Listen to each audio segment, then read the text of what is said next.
Hi hello నమస్తే welcome to Q News. మీ సిద్ధగమని సుదర్శన్ మేనంతా శ్యామ్తో కలిసి ఇక మొత్తం మీద అంటే ఒకవేళ మన దగ్గర వరదలు వస్తే ఏం చేస్తాం? వరదలు వస్తే వాటిని ఆపేటువంటి ప్రయత్నం చేస్తారు, లేకపోతే ఇంకా అధికారులు వస్తారు, లేదంటే ముఖ్యమంత్రి వస్తారు, మంత్రులు వస్తారు, ఇవన్నీ వచ్చేసి సమీక్ష చేస్తుంటారు. ఎట్లా మరి వాటిని అరికట్టాలని చెప్పేసి వాటికి సంబంధించి ప్రయత్నం చేస్తుంటారు. ఇక లేకపోతే ఇంకేదైనా చేస్తారు. అయితే అక్కడ ఉత్తర కొరియా అధ్యక్షుడు కిమ్ రూటే సపరేట్గా కనిపిస్తుంది ఎప్పుడైనా కానీ. వాడు అది వేరే ఉంటుంది లెక్క అంతా కూడా మొత్తం. అంటే ఇప్పుడు అసలు యాక్చువల్ నవ్వుకోవాల్సిన వార్త కాదు, ఇది చాలా బాధపడాల్సిన వార్త.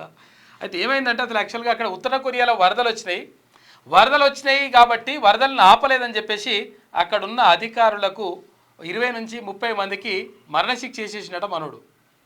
అరే మరణశిక్ష చేసుడు ఏంది? వరదలు వస్తే ఎట్లా ఆపుతారు వీళ్ళు అధికారులు? ఎట్లా అడ్డం పండుకో అన్న ఎట్లా అంటే ఉత్తర కొరియాలో హెవీ రెయిన్స్ రావడంతోనే, అతి చిన్న దేశం కాబట్టి చిన్న దేశంలో వరదలు రావడంతోనే దాదాపు 4,000 మంది చనిపోయారు అక్కడ ఉత్తర కొరియాలో. అంటే ఈ వరదలను ఎందుకు ఆపలేదు? నేను వరదలలో ఉండి నేను బోట్లలో ప్రయాణం చేస్తూ ఉంటే అధికారులు ఏం చేస్తూ ఉన్నట్టు అని చెప్పేసి అధికారులపై కొరడా జుల్పిండు. ఏకంగా మరణశిక్ష వేసి పడేసిండంటే ఎంత దారుణంగా ఉత్తర కొరియా శిక్షలు ఎంత దారుణంగా ఉన్నాయో మీరు ఒకసారి చూడొచ్చు. అయితే అసలు యాక్చువల్లీ కిమ్ ఎప్పుడు కూడా వార్తల్లోనే వ్యక్తే. తర్వాత కిమ్కు ఇట్లా కాల్చి పడేయడం అంటే పిట్టలు కాల్చినట్టే ఉటికినే. ఇట్లా అనుకుంటే అట్లా అంటే టిక్మంటే కథం అయిపోయినట్టే లెక్క, ఇట్లుంటుంది అన్నట్టు లెక్క. కాబట్టి అంటే అసలు యాక్చువల్గా నిజంగా చెప్పాలంటే కిమ్ అంటోడు చాలా పవర్ఫుల్గా ప్రపంచవ్యాప్తంగా గుర్తింపు పొందిండు వాడు. ఎందుకనంటే అమెరికా దేశాన్నే గడగడలాడిస్తున్నటువంటి పరిస్థితి కూడా ఉత్తర కొరియాకు ఉన్నది. అణుబాంబులు తయారు చేసుకోవడం కానీ, అయితే ఏదైతే ఐక్యరాజ్య సమితి తర్వాత చెప్పినటువంటి నిబంధనలు ఏదైతే ఉంటాయో వీటన్నిటిని కూడా పక్కకు పెట్టేస్తారు. అంతే మొత్తం పక్కకు పెట్టేసి అణుబాంబులు తయారు చేస్తాడు. తయారు చేయొద్దంటే తయారు చేస్తాడు వాడు, ఏది చేయొద్దంటే అది చేస్తాడు.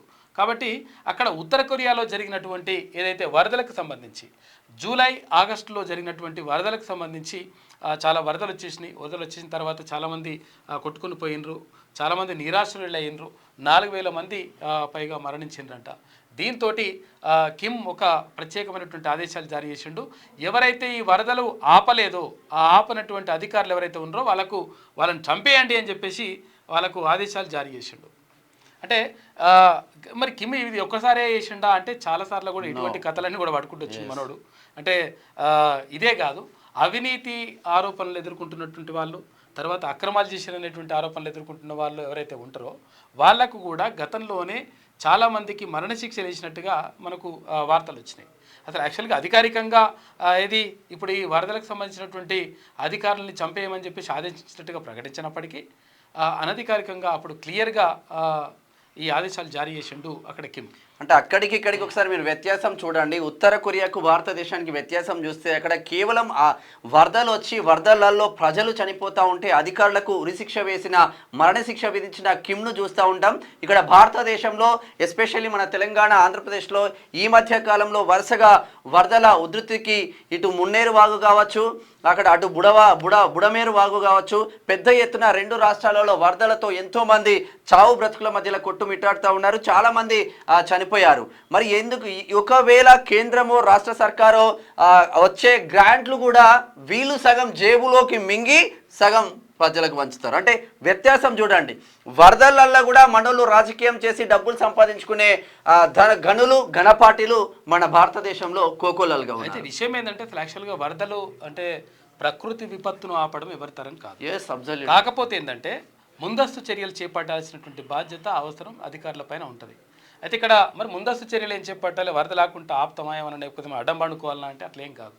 కాకపోతే ఏంటంటే వరదలు వస్తాయని తెలుసు, వాన వస్తుందని తెలుసు, వానకాలం వాన వస్తుంది, తర్వాత వరదలు వస్తాయని తెలుసు. వస్తుంది కాబట్టి దానికి సంబంధించి కాలువలు కానీ తర్వాత ఇవన్నీ కూడా సాపు ఉన్నాయా లేవా, తర్వాత అసలు ఎక్కడి నుంచి ఎక్కడికి వాటర్ ఎట్లా వెళ్ళిపోతుంది, దానికి సంబంధించి ఆ ఏర్పాట్లు అయినాయా కాలేదని చెప్పేసి చూసుకోవాల్సినటువంటి బాధ్యత, అవసరం అధికారుల పైన ఉంటుంది. కానీ అధికారులు చాలామంది ఏం చేస్తున్నారంటే ఇప్పుడు ఇరిగేషన్ శాఖ అధికారుల పైన చాలామంది పైన ఆరోపణలు వస్తూ ఉన్నాయి. అయితే తెలంగాణలో హైడ్రా వచ్చింది. అంటే హైదరాబాద్కి సంబంధించి హైదరాబాద్ పరిసర ప్రాంతాల్లో ఉన్నటువంటి చెరువులు తర్వాత కుంటలు వీటన్నిటి పరిరక్షణ కోసం హైడ్రా ఏర్పాటు చేసిండ్రు. హైడ్రా ఏర్పాటులో భాగంగా ఎవరైతే నాలాల మీద నాలాలు కానీ తర్వాత బఫర్ జోన్లో కానీ తర్వాత చెరువులను కానీ ఇక్కడ FTLలో కబ్జాలు ఎవరైతే పెడతారో వాటన్నిటికి సంబంధించి కూల్చివేతలు తర్వాత ఇవన్నీ కూడా జరుగుతూ ఉన్నాయి. అంటే తర్వాత ఇంకొకటి ఏంటంటే తెలంగాణలో కూడా సంచలనంగా ఒక నిర్ణయం ఏం తీసుకున్నంటే ఏది హైడ్రాకి సంబంధించి 6 అధికారుల పైన సస్పెన్షన్ వేటు వేసిండ్రు. అక్కడ ఉన్నటువంటి కేసులు కూడా ఫైల్ చేస్తారు, వాళ్ళ పైన కేసులు కూడా ఫైల్ చేసిండ్రు. కాకపోతే ఏంటంటే మన దేశానికి తర్వాత అక్కడ ఉత్తర కొరియా దేశానికి చాలా వ్యత్యాసం ఉంది. అంటే మన దేశంలో ప్రజాస్వామ్యమైనటువంటి ప్రభుత్వం నడుస్తూ ఉంటుంది. తర్వాత రాజ్యాంగం కొన్ని నిబంధనలు కథా కార్ఖానా ఇవంతా కూడా ఉంటుంది. అయితే ఉత్తర కొరియాకు సంబంధించి అక్కడ అధ్యక్షుడు ఏది చెప్తే అదే ఫైనల్. ఇక ఏది అనుకుంటే వాడు అది అనుకుంటే చేస్తాడు. దాంతో కిమ్ అనేటోడు అసలు యాక్చువల్గా ఉత్తర కొరియా మొత్తం కూడా గుప్పిట్లో పెట్టుకున్నాడు. అయితే ఇక్కడ వరద ప్రభావిత ప్రాంతాల్లో మనోడు 2 అడుగుల వరకు ఏదైతే బురద ఉంటుందో ఆ బురదలో నడుచుకుంటూ వెళ్ళిండు. తర్వాత ఏది వాటర్ ఉంటే ఆ వాటర్లో బోటింగ్ చేసిండు. తర్వాత అక్కడ అంతా వెళ్ళి సహాయక చర్యల్లో కూడా పాల్గొన్నాడు. అంటే ఒక రకంగా ప్రజలపైన ప్రేమ కనిపిస్తూ ఉంది. అయితే ఇంతమంది ప్రజలు చనిపోతే మీరేం చేస్తున్నారా బాబు అని చెప్పేసి ఒక ఆక్రోశం కూడా కనిపిస్తూ ఉంది. కాకపోతే ఏంటంటే ఇంత తీవ్రమైనటువంటి ఏవైతే శిక్షలు ఉంటాయో ఆ శిక్షలు మన దేశంలో ఎక్కడ కూడా లేవు. అట్లీస్ట్ మన ఆడపిల్లల పైన, భారతదేశంలో పుట్టిన ఆడపిల్లల పైన మానభంగాలు, రేపులు చేసి అతి దారుణమైన పరిస్థితిలో రేపులు చేసి చంపేసి కూడా ఇటువంటి శిక్షలు రావడం లేదు. ఇంకా ఇటువంటి దుర్మార్గుల కోసం కొత్త లాయర్లు పైసలు ఇస్తే ఇక నా క్లయింట్ నేను కాపాడుకుంటా అని చెప్పేసి ఇటువంటి లాయర్లు కూడా పుట్టుకొస్తా ఉన్నారు. వాళ్ళ కోసం సపోర్ట్గా చేసే వాళ్ళు కూడా ఉన్నారు. భారతదేశంలో పుట్టి భారతదేశ గాలి పీల్చుకుంటూ భారతదేశంలో బతుక్కుంటూ భారతదేశాన్ని తిట్టే దరిద్రులు కూడా మన భారతదేశానికి సొంతం. అయితే ఇక్కడ ఏది మరి వరదలు వస్తే వరదలు ఆపలేదని చెప్పేసి 30 మంది అధికారులకు మరణశిక్ష వేసేసిండు మనోడు. మరణశిక్ష వేసేసి వాళ్ళని చంపేయాలని చెప్పేసి చెప్పిండు. ఎందుకంటే ఇంతమంది చావుకు కారణమైనరు కాబట్టి వాళ్ళని కూడా చంపేయాలని చెప్పేసి అంటున్నారు. అయితే అది అధికారికంగా ప్రకటించకున్నప్పటికీ అంటే ప్రపంచవ్యాప్తంగా దీనిపైన ప్రత్యేకమైనటువంటి చర్చ జరుగుతూ ఉంది. అరే ఏంద్రా నాయన అసలు యాక్చువల్గా అధికారులు ఏం చేయగలుగుతారు? వరదలు వస్తే వరదలు రాకుండా ముందస్తు చర్యలు చేపట్టాల్సినటువంటి బాధ్యత మాత్రం ఉంటుంది. కాకపోతే అంటే వరదలు వచ్చిన తర్వాత ఏం చేస్తారు వాళ్ళు? సహాయక చర్యలు అటువంటి చేయగలుగుతారు. కానీ వరదలే రాకుండా ఆపాలంటే ఎట్లా అని చెప్పేసి చాలామంది అంటా ఉన్నారు. ఏది ఏమైనప్పటికీ ఉత్తర కొరియా అధ్యక్షుడు వాడు కిమ్ చేస్తున్నటువంటి కిమ్ తీసుకుంటున్నటువంటి నిర్ణయాలు ఎప్పుడు కూడా సంచలనంగానే ఉంటాయి. ఇంతకుముందు కూడా 2019లో అనుకుంటా మన భారతదేశ ప్రధాని పర్యటన చేసినప్పుడు వాళ్ళ రాయబారి ఉంటారు కదా, ఇప్పుడు భారతదేశానికి రాయబారి, ఉత్తర కొరియాకు రాయబారి, విదేశాంగ శాఖ మంత్రి, ఆ రాయబారి పర్ఫెక్ట్ గా డీల్ చేయలేదని అతనికి కూడా మరణశిక్ష విధించాడు. ఇక ఎటువంటి చేస్తూ ఉంటాడు అనమాట మనోడు. కిమ్ అంటే వాడు కిమ్ అనుకుంటుంటాడు, ఏముంటది అంటే వాడు చెప్పిందే వేదం చేసిందే మంత్రం లాగా ఉంటది. ఒక హెయిర్ కట్ సెట్ చేస్తాడు, అదే హెయిర్ కట్ లో అందరూ బతకాలి.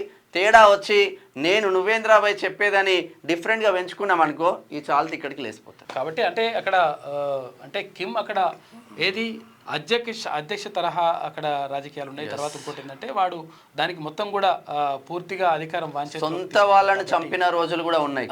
కాబట్టి అంటే ఇందులో మనం కొన్ని విషయాలు కూడా ఆలోచించాలి. ఎందుకంటే ప్రజలు ఇంతమంది చనిపోతున్నా కానీ ఇంతమంది వేల మంది కొట్టుకుపోతూ ఉంటే వేల మంది చలించిపోయిందని చెప్పేసి కూడా అనుకోవచ్చు. కాకపోతే ఏంటంటే చావుకు చావే, అంటే చావుకు మళ్ళీ చావే పరిష్కారం కాదు అనేటువంటిది ప్రపంచవ్యాప్తంగా చాలామంది నిపుణులు చెప్తున్నటువంటి మాట.